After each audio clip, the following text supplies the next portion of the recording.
পরিবারের সুদিন ফেরানোর আশায় ২০১৫ সালে সৌদি আরবে পাড়ি জমিয়েছিলেন কক্সবাজারের কলাতলীর বাসিন্দা মোস্তাক মুসা। ১.৫ বছর পর কাজের অনুমতিপত্রের মেয়াদ শেষ হয়ে গেলে তাকে গ্রেফতার করে কারাগারে পাঠায় সৌদি পুলিশ। মরুর দেশে সেই কারাগারে বসেই চারটি বই লিখেছেন মোস্তাক মুসা।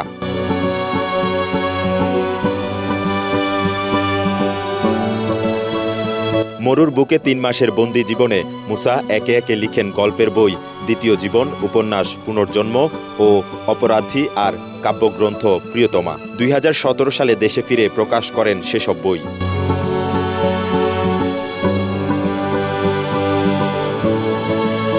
ছোট থেকেই বইয়ের পোকা ছিলেন মুসা।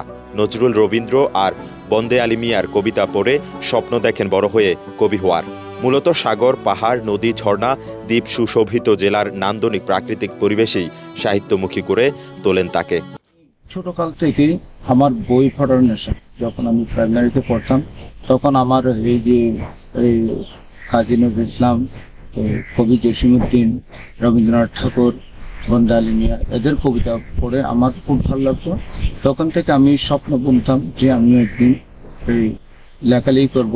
মোস্তাক মুসা জানান, সাহিত্যে আগ্রহ তৈরির পর স্থানীয় ও আঞ্চলিক বিভিন্ন পত্রিকা ও ম্যাগাজিনে নানা গল্প, উপন্যাস আর কবিতা লিখতেন। তখন থেকেই আগ্রহ জাগে বই লেখার। টানা ৭ম-বারের মতো বেস্ট টিস্যু পেপার ব্র্যান্ড হিসেবে স্বীকৃতি পেয়েছে বসুন্ধরা টিস্যু। বিভিন্ন পত্রিকায় দৈনিক কক্সবাজারে আমি লিখতাম, এই হিমশরীতেও লিখেছি, সৈকতও লিখেছি এবং কিছু বিভিন্ন ম্যাগাজিনে লিখেছি। জীবনের নানা চড়াই উতরাই পেরিয়ে ৩৮ বছর বয়সে জীবিকার টানে পাড়ি জমান প্রবাসে।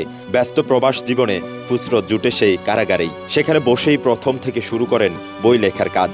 দেশে ফিরেও মুসা লিখেছেন আরও ৭টি বই। সেই সব বইয়ে উঠে এসেছে যাপিত জীবন, প্রাণ প্রকৃতি আর প্রেম বিরহের নানা দিক। জেলের সবাই বিভিন্ন কাজে ব্যস্ত থাকলো, আমি সেখানে বসে বসে বিভিন্ন বই লিখতাম। দেশে ফিরে এই সাহিত্যিক এখন বেছে নিয়েছেন শিক্ষকতা জীবন। পড়ান স্থানীয় কলাতলী আদর্শ উচ্চ বিদ্যালয়ে। কিশোর তরুণদের প্রতি যান্ত্রিকতা ছেড়ে বইমুখী হওয়ার আহ্বান এই সাহিত্যিকের।